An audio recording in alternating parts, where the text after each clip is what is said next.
Let me just move this out of the way and I'll show you what is in this cupboard, because it just goes to show some people, I weren't going to mention it and I wasn't going to put it on film, but I put it on my Instagram and the amount of people message me saying that is horrific, how can people leave that on a job? So let me move this door, it's behind here, and I'll show you what state this cylinder thermal store has been piped up in.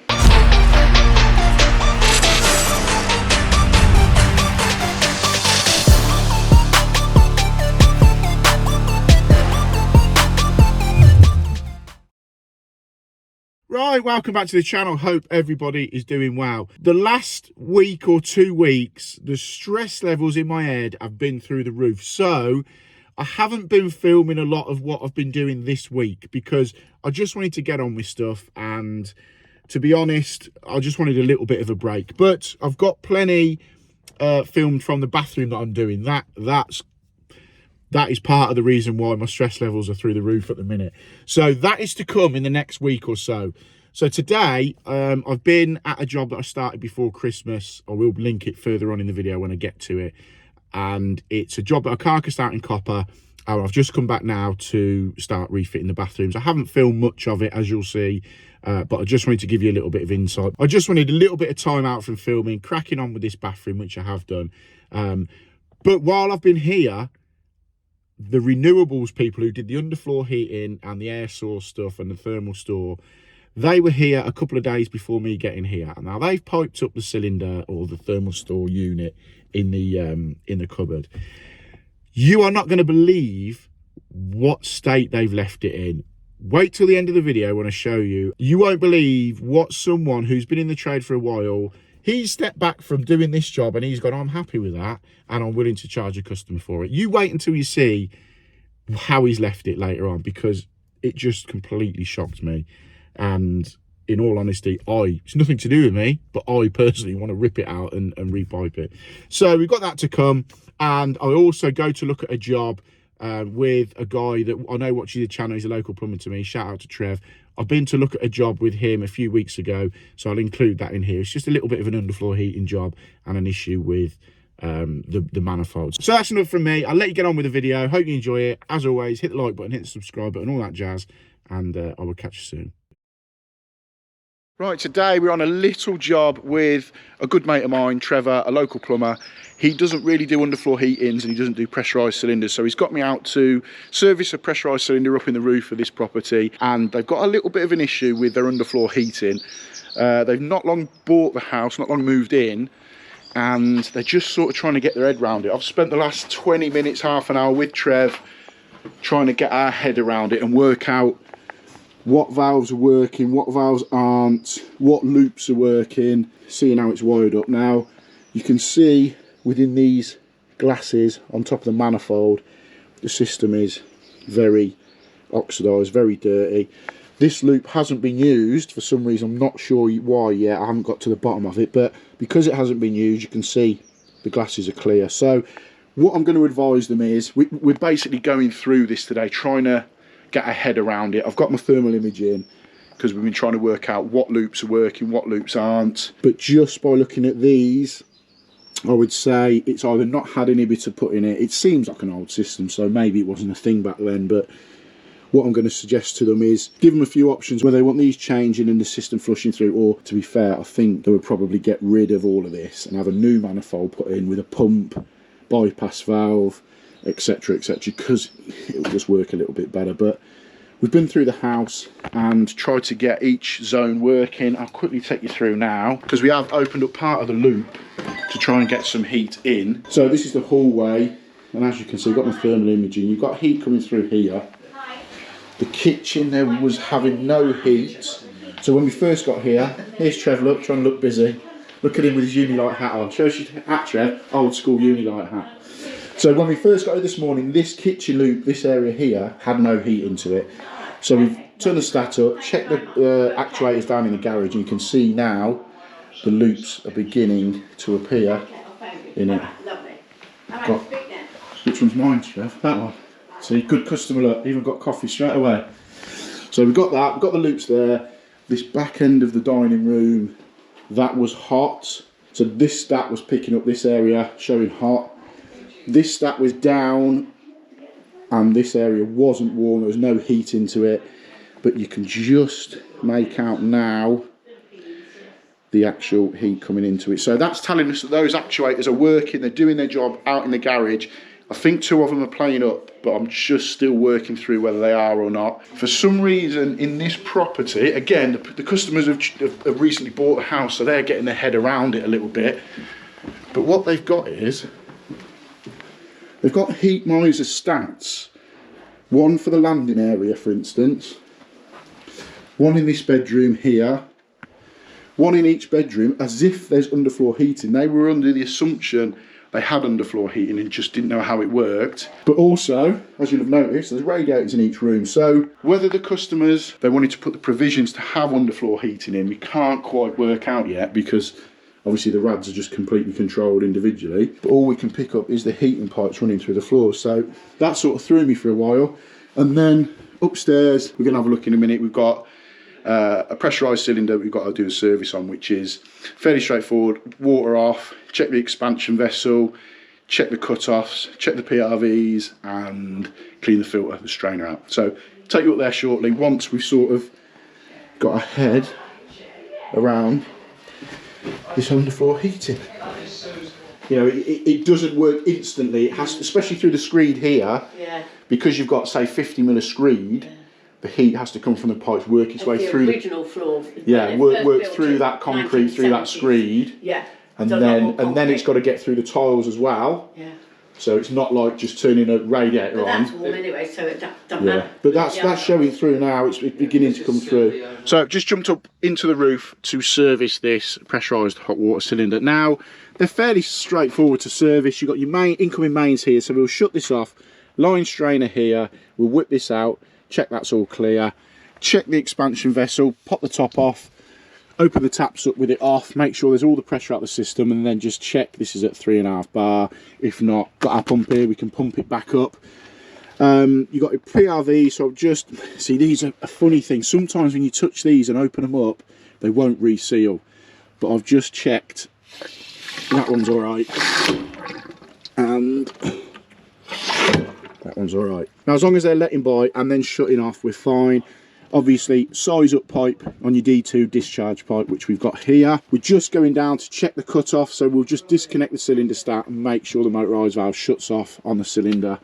And then, basically, it's just an overview, really, of everything that's going on with it. I will mention to the customer, obviously, you've got a bit of crustiness on the pipes here, so I'll just make them aware of it. And just say, look, you know, if ever you want it repiping, it wouldn't be too much of a problem. But in general, the servicing on these unvented cylinders are fairly straightforward. But yeah, we'll crack on, we'll get that done, and make sure everything's all right. Right, that's the pressurised cylinder up in the roof done, and we've come back down now just to double check everything with this manifold. Now we've had heat going through it, and all the circuits are working. I've worked out which ones are turning what off, and the stats inside the house. So, you know, for the sake of taking, you know, 45 minutes, an hour to work out exactly what's what, we know where we're at. So as you can see, the hall was always warm anyway. The kitchen wasn't, but you can see the spirals there. You have got a couple of little cold spots, but it's just the way they've routed the pipes on this one. You can just see it down there. It's calibrating. Trev's feet. Trev's hot. Look how hot Trev is, look. But yeah, that's that one. That one we know is off the same circuit, and also in the lounge now we've got that coming through. But this is where these thermal imaging cameras, this is a HikMicro Pocket 2, because a lot of people always ask me what is the thermal imaging camera I use. HikMicro Pocket 2, I'll put a link in the description below. They're really handy tools to have. They're not cheap, but they do pay for themselves. What we're going to do now is just going to go round with the customer, explain to him the whole sort of process of leaving underfloor heating relatively low constantly to keep the core temperature in the floor. And then what we're going to do is take this out at some point, get rid of the HikMicro side of it, because I personally don't like the HikMicro stats, and the customer said they're an absolute nightmare to try and work out. We'll put a snug underfloor heating manifold in, pump, zone valve, and we'll put their stats in as well, because I know the snug underfloor heating stats are really good to use. Dead simple, straightforward. So we'll put those, we'll probably hardwire them into where these heat miser ones are. So this is Trev's customer, and Trev got me in just to give an overview of this, and they've now said, can I sort it all out? So Trev's more than happy for me to carry on doing that. And this is where working with, you know, the local plumbers, you're all doing the same thing, you're all working the same community, work together, get jobs done together if need be. The same as like Ben, who does my boiler servicing and my breakdowns. Pass the work around to each other, it just helps everyone out, and building relationships as well. So yeah, we'll get onto Snug, we'll get some quotes for this and get back to the customer. So I'm back at a job that I started just after Christmas, I think it was, or just before Christmas, that I came first, fixed the whole lot in copper. I'll put a link up above to the previous video of me doing this job. It's moved on a lot since we was last here. We've now got everything in, all the units are in. I'll show you something in that cupboard shortly, but I've been here the last couple of days beginning to refit this bathroom. Now, you may remember we brought the pipework across the roof, we dropped it down in this stud-work here, and it fed all this concealed bathroom from behind. Now, I was here yesterday fitting the bath and putting the fronts on and stuff like that. I didn't video anything because I've been doing that other bathroom job from the previous video. I'm halfway through that at the moment, and it's turned into one of them jobs that has really, really stressed me out. So I've had a bit of a break. I filmed a lot of it. I've had a bit of a break from filming stuff, just cracking on with stuff really, because sometimes trying to film stuff as well as doing it can, you know, you're sort of conscious what you've got to video and what you haven't. So I haven't filmed anything here yesterday, and I probably won't film the rest of it, to be honest, because I just want to get it in. But I wanted to give you a little update on how this job was going, and it's looking really nice, to be fair. We've got the freestanding bath there, got the spout here, the eye box went into the wall there, all the pipework run behind it, and obviously got a hand one there for the bath, so that's all connected underneath. Got the pan in position, that isn't bolted down yet because I didn't do the underfloor heating on this job. I'm going to want to double check where the pipework is under that before I screw it down. We've got that on, we've got the shower on. Someone said to me when I first fixed it, where I put that fitting up there ready for the rainfall, they said, oh, you're going to get it in because of the spout there. I've done these loads of times before, and it's all about measuring, forward thinking, and measuring what height you've got between this little bit here and the ceiling. So that's in, we've got that in. Again, the eye box is here, it's all piped round. I'm just in the middle of doing the screen. We've also got on this one, we took hot and colds across down, and there's two outside taps, hot and cold, going out there. But I came to this job yesterday to begin second fixing this bathroom. Now, I never did the underfloor heating or the renewable stuff on this job. It's got an air source, Mitsubishi air source unit out here, so that's all in.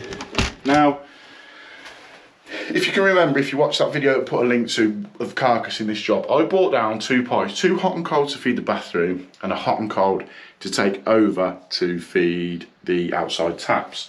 Now, let me just move this out of the way and I'll show you what is in this cupboard, because it just goes to show some people, I weren't going to mention it and I wasn't going to put it on film, but I put it on my Instagram, and the amount of people message me saying that is horrific, how can people leave that on a job? So let me move this door, it's behind here, and I'll show you what state this cylinder thermal store has been piped up in. You won't believe it. There's an underfloor heating manifold there. It comes out in plastic, comes up. There's no clips on that bit. Comes up to here, to two little thumb vents on here. Now, obviously when you turn that thumb vent, it's just going to spin on the speed fit anyway. Speed fit, John Guest, whatever it is. But this is the bit I say I wasn't going to show you. I just can't believe people leave stuff like this. So this is how this Mitsubishi renewable Ikadan system has been piped up. I'm shocked by this, to be honest. I bought these two, hot cold. They're the feeds for the bathroom, they're the feeds for the outside tap. Left them down with the instructions to put the two lever valves on. Obviously the outside taps have double check valves as well.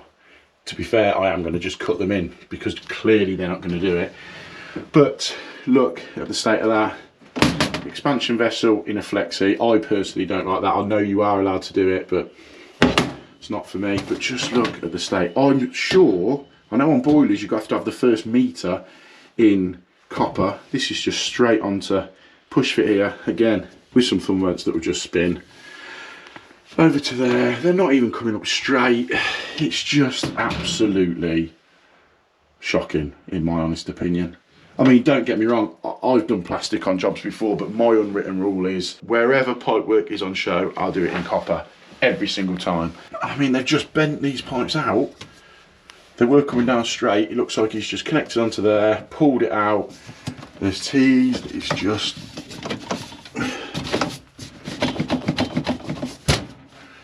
I don't even know. Yeah, that's pressure relief here. That's the pressure relief here off the back of this combination block. There's no, oh yeah, there's your lever valve for it. I'd assume that there coming up is going to be your pressure relief, but where's your tun dish? The tun dish is, I can't even see it with my camera, the tun dish is in that back corner, so you'll never ever know if it's running, to be honest. You just can't believe people will fit stuff like this and A, be happy with it. The guy's obviously fitted that and he's walked away and gone, yeah, I'm happy with that. And B, charge someone for that complete mess. So part of me wants to rip it all out. It's nothing to do with me. Part of me wants to just take it out and redo it properly, because that, in my honest opinion, is not very good at all. So we'll shut the door on that and we will carry on getting this screen in, finishing this off. But yeah, I apologise for not filming this, but as I said on the intro of this, the stress levels from the bathroom, I've filmed all the bathrooms, so you will see that in upcoming videos, but it's just really got to me, so I just wanted to crack on with this one and get it done. As always, thanks for watching, hit the like button, hit the subscribe button, and catch you soon.